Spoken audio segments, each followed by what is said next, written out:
पिछले कुछ सालों से दो पोर्ट के बारे में बहुत बातें हो रही हैं, चावार और ग्वादर। चावार पोर्ट जो कि ईरान में है और ग्वादर पोर्ट जो कि पाकिस्तान में है। इन दोनों पोर्ट्स के लेके एशिया के दो बड़े देश आपस में भिड़े हुए हैं और वो देश भारत और चाइना है। अब चाइना जो है पाकिस्तान के साथ मिलकर ग्वादर पोर्ट को डेवलप कर रहा है और वही दूसरी तरफ भारत ईरान के साथ मिलकर चावार पोर्ट को डेवलप कर रहा है। इन दोनों पोर्ट्स के बीच में लगभग 170 किलोमीटर की दूरी है और इसी बीच के चलते इन दोनों पोर्ट्स का कंपैरिजन होता रहता है। ग्वादर पोर्ट पाकिस्तान के बलूचिस्तान प्रोविंस में 1958 तक ओमानी रूल के अंडर आता था।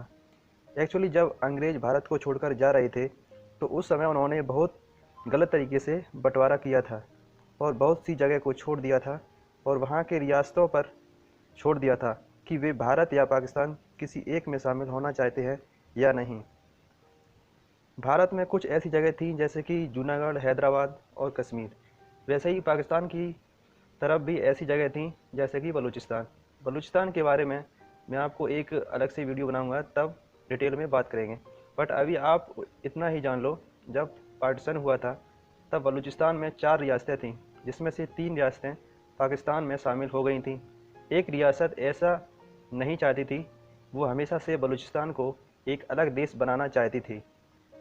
इसलिए आज भी बलूचिस्तान में बलूचों द्वारा आज़ादी की लड़ाई चल रही है।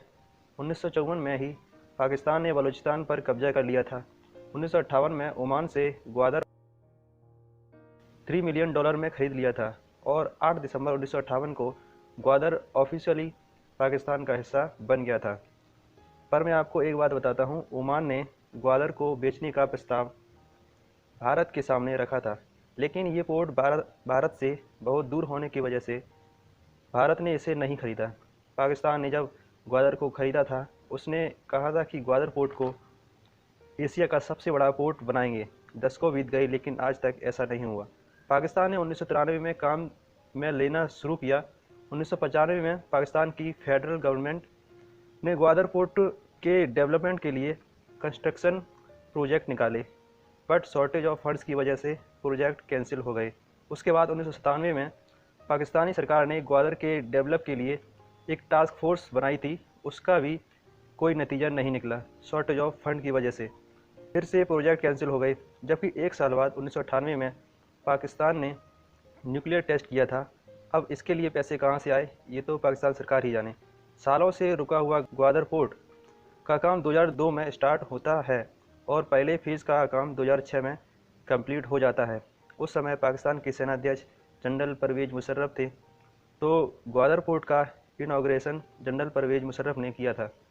पाकिस्तान की सरकार ने इस नए पोर्ट को चलाने का ठेका सिंगापुर की एक कंपनी को दिया था, पर ग्वादर पोर्ट पहली बार विवाद में 2013 में आया, जब पाकिस्तान की सरकार ने इसको चलाने का ठेका सिंगापुर की कंपनी से लेकर एक चाइनीज़ कंपनी को दे दिया।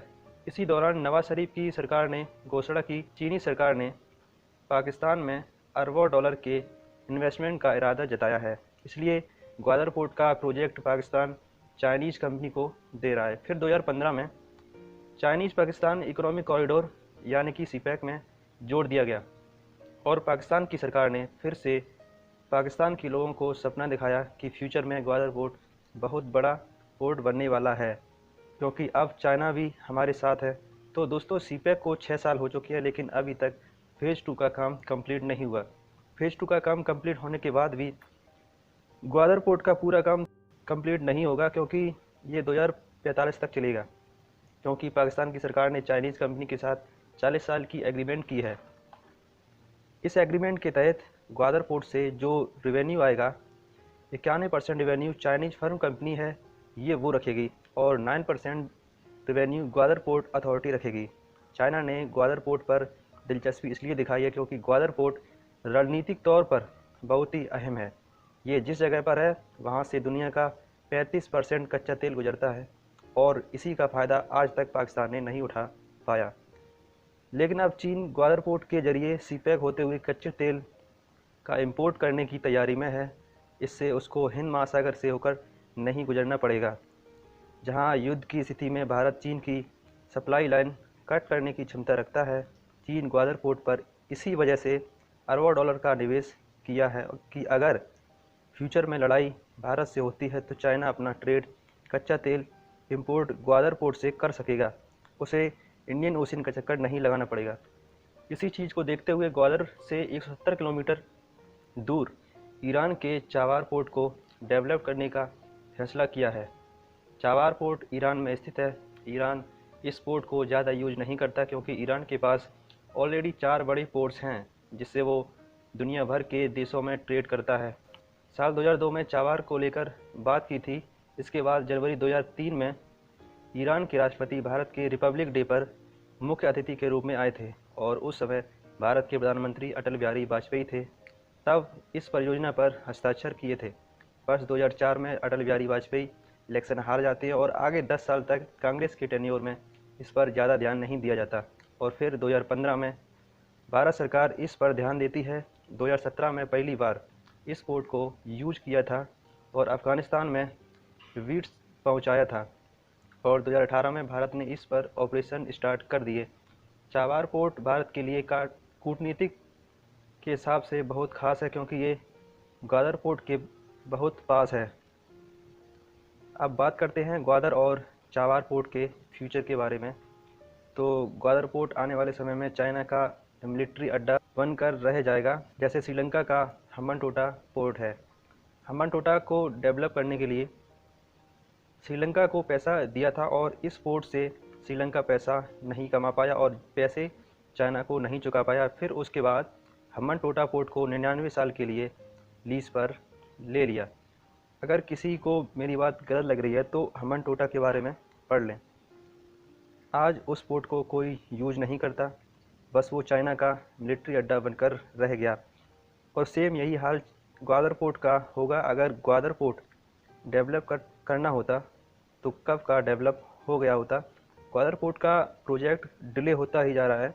इसके अलावा चाइना सीपेक के नाम पर लोन पर लोन दिए जा रहा है और पाकिस्तान लोन नहीं चुका पाएगा तो पाकिस्तान ग्वादर को लीज पर देगा और ये होगा ज़रूर। और इसका असर इस साल आपको देखने को मिलेगा। कभी भी आपको खबर मिल सकती है कि पाकिस्तान ने अपना मॉर्टेज पार्क गिरवी रख दिया। चाबार पोर्ट की अगर हम बात करें तो बहुत से सेंट्रल एशियन देश जैसे कि उज्बेकिस्तान, कजाकिस्तान, तुर्कमेनिस्तान ने चाबार पोर्ट में दिलचस्पी दिखानी स्टार्ट कर दी है क्योंकि डोनाल्ड ट्रंप इलेक्शन हार चुके हैं और जो बाइडन नेक्स्ट अमेरिकन प्रेसिडेंट हैं। और जो बाइडन ईरान के साथ वापस से रिलेशन अच्छे करेंगे तो चाबार का काम और तेज़ी से होने लगेगा। भारत चाबार पोर्ट का यूज करके सेंट्रल एशियन और यूरोपियन देशों के साथ ट्रेड करने लगेगा। तो दोस्तों, मुझे लगता है कि अब आपको सब समझ आ गया होगा। अगर वीडियो आपको पसंद आई हो तो वीडियो को लाइक ज़रूर कर दें और शेयर ज़रूर कर दें क्योंकि आप जितना मेरी वीडियो को शेयर करोगे उतनी ही मेरी रीच बढ़ेगी और उतने ही लोग मेरे से जुड़ेंगे। तो ये है एंड इस वीडियो का। Thanks for watching. God bless you.